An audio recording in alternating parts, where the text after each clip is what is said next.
তাদের থাকার খাট, তাদের টেবিল, তাদের সুবা সবগুলোকে আমি আল্লাহ স্বর্ণে পরিণত করে দিই।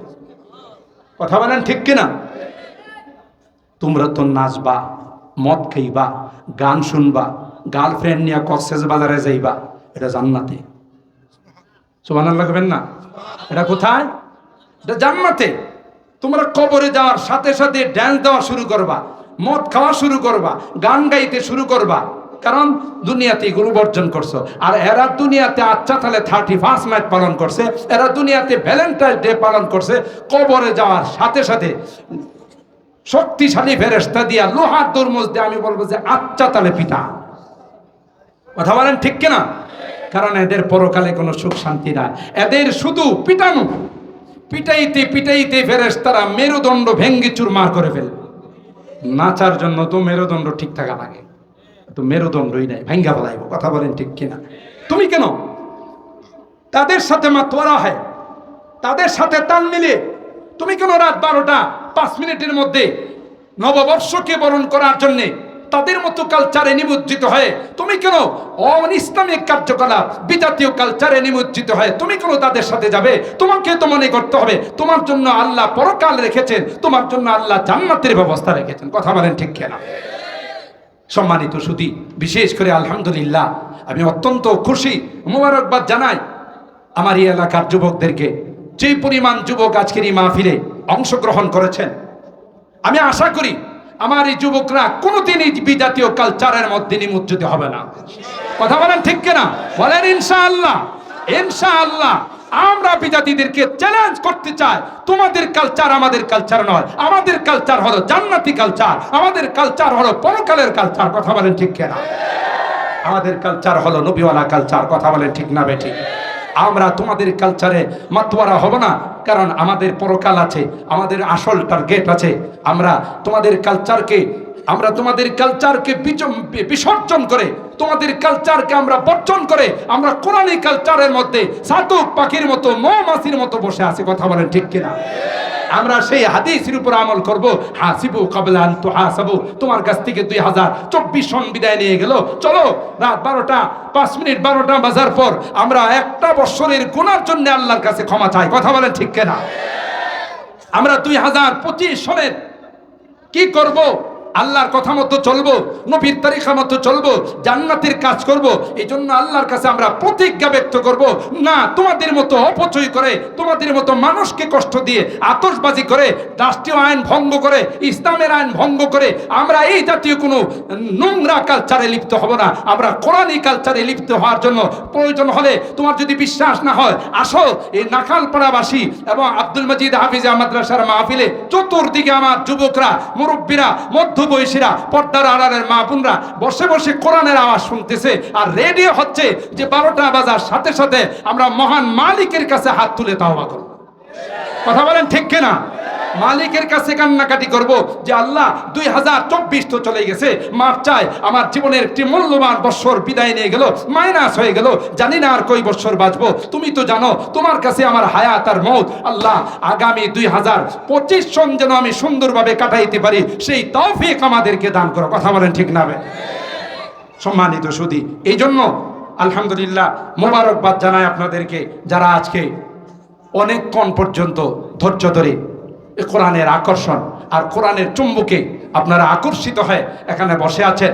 আর আপনাদের এই বসা এলাকাবাসীকে উৎসাহ জুগিয়েছে, আপনাদের এই বসা মাদ্রাসাওয়ালাদেরকে, মাদ্রাসার কোরআনের পাখিদেরকে সাহস জুগিয়েছে যে না, এই এলাকার মানুষ আমাদের সঙ্গে আছে। কথা বলেন ঠিক কিনা? আর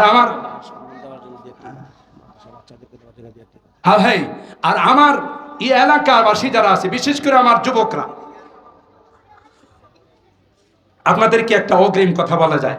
আমি কোনো বুজুর্গ না, বুজুর্গ হলো লিয়াকত আলী সাহেব, তবে কোরআন সুন্নাহর আলোকে একটা কথা বলে যায়। আল্লাহর হাবিব বলে গেছেন গজওয়ায়ে হিন্দ হবে, হিন্দুস্তানের সাথে যুদ্ধ হবে। কথা কয় না? জোরে বলেন। নবীর কথা বোধ সত্য না হতে পারে, জোরে বলেন। আমার দেশে বর্তমান যুবকদের যে অ্যাটিটিউড, যুবকদের যে ভূমিকা, এই যুবকদের ভূমিকাই সব কিছু পরিবর্তন হতে পারে আগস্টের 5 তারিখ আমাদেরকে দেখিয়ে দিয়েছে। কথা বলেন ঠিক কিনা? বাংলাদেশের যেখানেই আমরা বড় বড় ইসলামী মহাসম্মেলন করতে যাই, দেখা যায় বিশাল সম্মেলন এই আয়োজন করেছে আমার দেশের যুবকরা। একটা সময় যুবকরা কিন্তু কলের গান, বিভিন্ন রকমের গানের আসর, মদের আসর, জুয়ার আসর, এগুলো নিয়ে ব্যস্ত থাকতো। এখন যেখানেই যাবেন যুবকরা একত্রিত হয়ে বিশাল ইসলামী মহাসম্মেলন তাফসীরুল কোরআনের আয়োজন করে। এটা দেশের জন্য শুভ লক্ষণ, সুবার্তা বয়ে নিয়ে আসতেছে যে একটা সময় আসবে যুবকদের আন্দোলনে পার্লামেন্টের মধ্যে কোরআনের আইন চালু হয়ে যাবে ইনশাআল্লাহ। জোরে বলেন ইনশাআল্লাহ। দেশের মধ্যে এমন আইন হবে পার্লামেন্ট থেকে, নামাজের সময় যদি কোনো মার্কেট খোলা থাকে, নামাজের সময় যদি কোনো অফিস আদালত খোলা থাকে, রাষ্ট্রীয় আইনে, দেশের আইনে তাদেরকে পানিশমেন্ট করা হবে। কথা বলেন ঠিক কিনা? আর যেদিন এই আইন হয়ে যাবে যে নামাজের টাইমে কোনো মুসলমান দোকান খোলা রাখতে পারবে না, মার্কেট খোলা রাখতে পারবে না, নামাজের টাইমে কোনো অফিস আদালত খোলা রাখতে পারবে না, সেদিন থেকে বাংলাদেশে কোনো দুর্নীতি থাকবে না, কোনো চুরি ডাকাতি থাকবে না, বাংলাদেশের মধ্যে কোনো ইফটিজিং থাকবে না, কোনো জেনা ব্যভিচার থাকবে না। বাংলাদেশের আকাশে বাতাসে জান্নাতে হওয়া হবে। কথা বলেন ঠিক কিনা? মুহতারাম হাজিরিন, এই মাদ্রাসাটা আপনাদের জন্য একটা নিয়ামত। সেই নিয়ামত কেমন নিয়ামত? যেখানে মাদ্রাসা থাকে, যে এলাকায় মাদ্রাসা থাকে, ওই এলাকায় আল্লাহ আযাব গজব দেয় না। কথা বলেন ঠিক কিনা? না হয় যে পরিমাণ গুনাহ আমরা করি, মাদ্রাসাগুলো যদি না থাকতো বহু আগে আল্লাহ আমাদেরকে ধ্বংস করে দিতেন। তাহলে এর প্রতি আমাদের খেয়াল রাখার দরকার আছে না নাই? আরো জোরে বলেন। যোগ্য শিক্ষক মন্ডলীর দ্বারা অত্যন্ত সুন্দরভাবে এই মাদ্রাসা পরিচালিত হচ্ছে। চেষ্টা করবেন প্রথমত আপনার একটা সন্তান দেওয়ার জন্য, কারণ আল্লাহর মাহফিলে আল্লাহ নিজে আপনার মাথায় নূরের মুকুট পরাই দেবেন। সুবহানাল্লাহ। সেই জন্যে আর এই সন্তান আপনার জন্য দুনিয়া তো অ্যাসেট হবে, পরকালও অ্যাসেট হবে। কথা বলেন ঠিক না বেঠিক?